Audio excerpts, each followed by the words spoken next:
Yaani akili za Wakenya bwana. Hebu msikizeni Mkenya mwenzenu anachokiongea. Friend hii nayo siwezi nyamaza. In fact nimeenda mpaka airport. Nimechukua msungu immediately. Mpaka hapa KICC. Lakini before nifike KICC, tumefika hapo kwa njia. Kumbe wasungu waki sijui kama ni kuonea mmenionea ama mmesiti tafadhali jamani. Mimi nikiwa hapo nikasikia nikamwangalia nyuma. Unajua hizi magari zetu hapa mbele hivi kuna side mirror yenye unaangalia nyuma. Nikamwangalia kidogo nikaona my friend yeye amechange kwa gari. Hapana, mimi ni nani nikasukiza vioo ya gari nikamuuliza my friend, what are you doing like that? In my car my friend, you don't have any respect. Ameniambia you are my driver, please.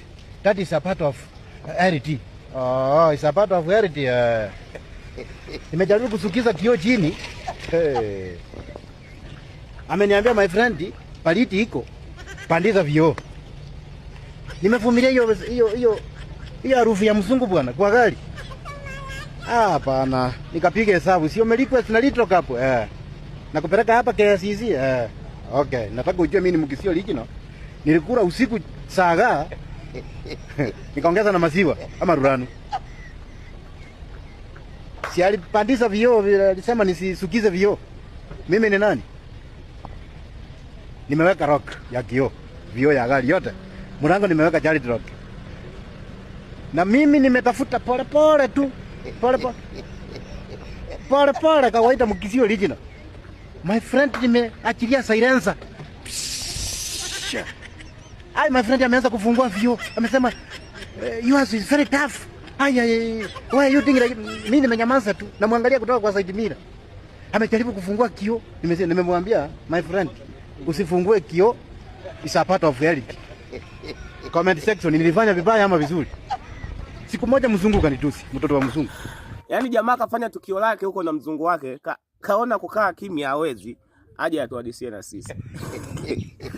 Sasa wewe ukiwa unafanyia hivyo abiria kwa kuwakomoa, ukiwa una hasira kama hivyo, biashara inahitaji hasira. Unakutana na watu wengi wenye matatizo mbalimbali. Huyo naye alikuwa na matatizo yake.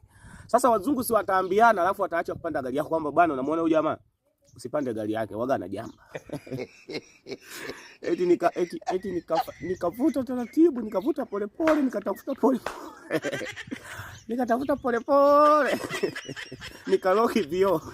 Yaani mwamba alipania kabisa kumkomesha, kumlisha oxygen chafu. Kumlisha carbon dioxide. Hiyo ni carbon dioxide kwa sababu anaivuta. Nikatafuta polepole.